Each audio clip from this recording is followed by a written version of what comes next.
His human approach to leadership and his zero-excuse attitude have attracted international attention and have earned him invitations to meet with an array of leaders and organizations, including Nespresso, Airbus, Costco, Pfizer, PricewaterhouseCoopers, Remax, and IBM, as well as government agencies and the military. He's also had the honor of sharing his ideas with ESSEC Business School of Paris, the Military Cybersecurity Symposium, the Ministry of Economic Development, the Ministry of Foreign Affairs, and with senior leadership of the Canadian Armed Forces and the Department of National Defense.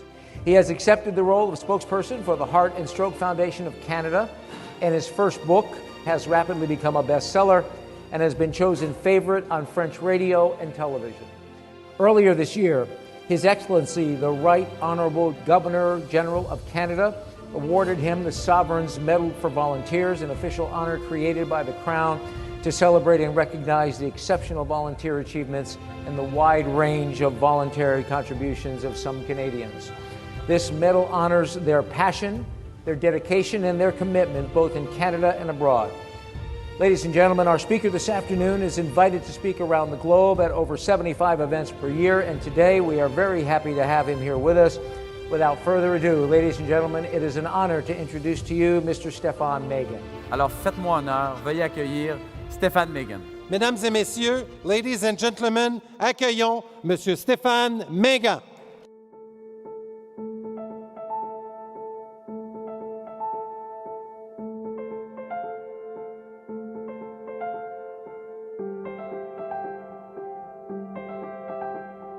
Check. Et vérification. On est prêt avec le lave.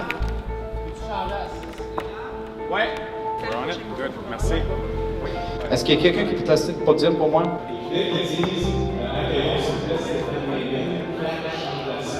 We got to make sure that we hear it, but make sure that it doesn't vary, so you'll be in control of that. And so I'll say this is my last slide. Merci beaucoup, à la prochaine, but don't cut my sound off.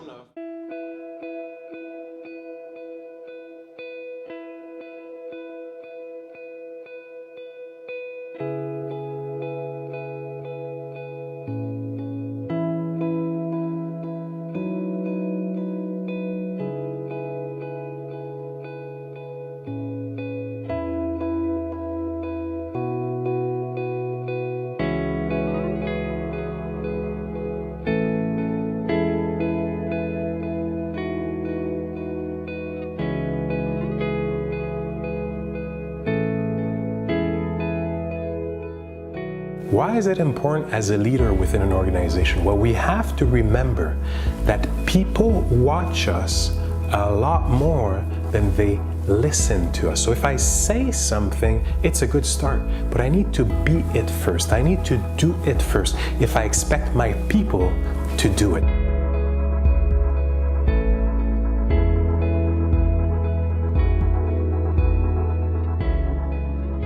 And your fingers need to go as high as you're able to. They need to be at its maximum. So once you're at your max in height, leave them there. As soon as you're as high as you're able to reach, some of you are standing up, I like that.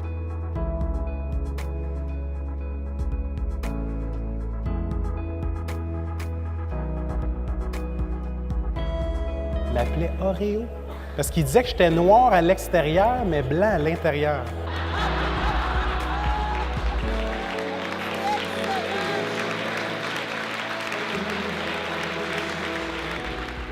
I play hockey also. Any of you see me in the arena somewhere? Where am I in the arena? Goalie. I love you guys, the ones that said goalie, because I've heard before, the puck. I've heard them all. Alors on se lève debout tout le monde, on y va.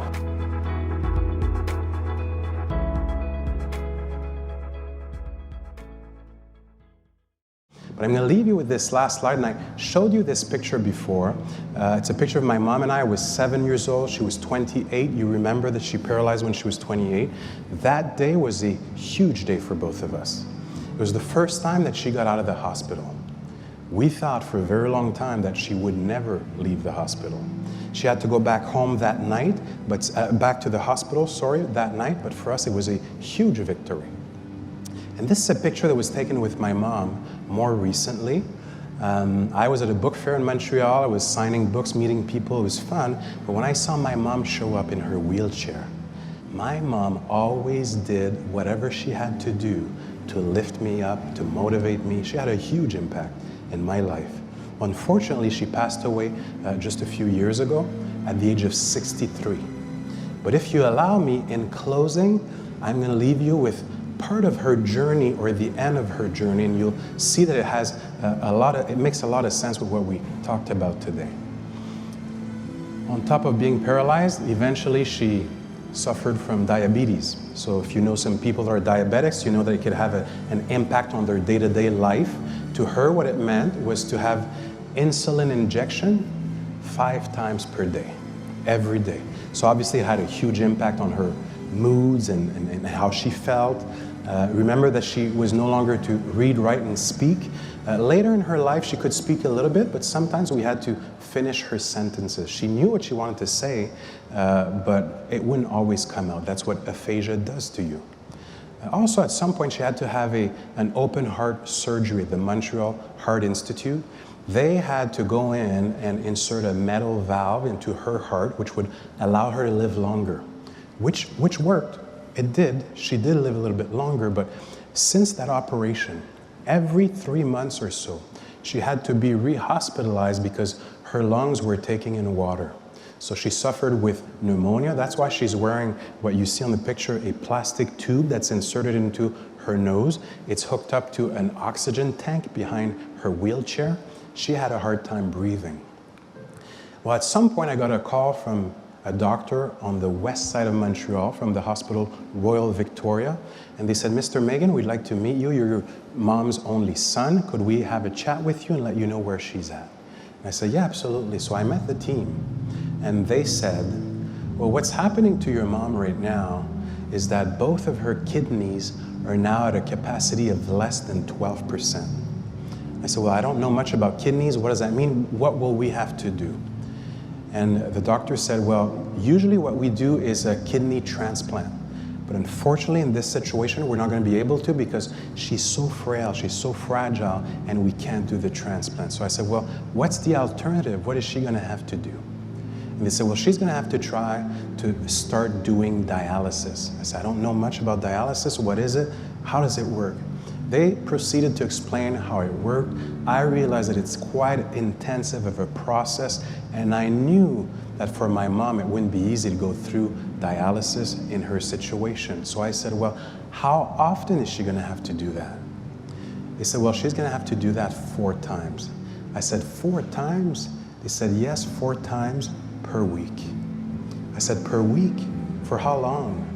They said, well, as soon as she stops, she dies.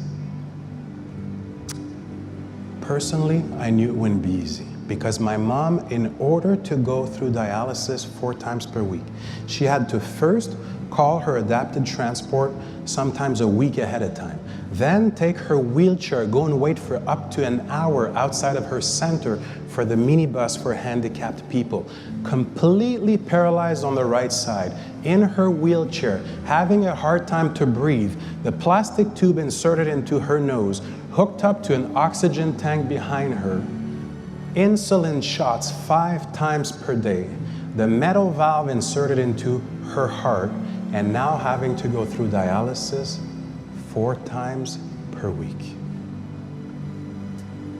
I knew it wouldn't be easy for her, but in order to wrap up what we talked about, here's what she told me when she realized what was truly happening to her. She said, Stephan, I'm excited. I'm happy. I said, you're happy? Why? She said, I'm happy because since it's going to be on the west side at Royal Vic, well, I'm finally going to be able to learn English. Isn't that something? Could my mom have chosen to focus on some of the negative challenges in her life? Yes or no? Of course she could have. She had more than one. But instead, she consciously chose to focus on the only positive thing that was happening in her life at that time, which was to learn English. My mom, because of her aphasia, had a hard time speaking French. So as leaders, as professionals, are we going to go through setbacks and challenges in the future? Of course we will. We know that. But we too, like my mom, have to choose to focus on the positive that exists around us. And as we do that, that's when we're going to have the impact and the influence that we so wish we will have on our teams, our children, our community, and everywhere around us. My mom never had that special title of vice president, director, that corner office, or any of that. She still had a huge impact on my life. And when she passed away, I made a vow and a personal commitment that for as long as I breathe, I will always keep on sharing her mindset, her attitude, and make sure that her suffering in her life was not in vain. So I hope that I'll get to see you again at some point, maybe during an event or later on at the meet and greet. But if I don't, starting today, make the rest of your life the best of your life. So thank you so much for what you do in your professionalism. Have a great rest of the day. Thank you very much. Thank you very much.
symbole qui, à chaque fois qu'on le porte, nous emmène à se souvenir de ceux qui l'ont porté avant nous, qui l'ont fait avec honneur,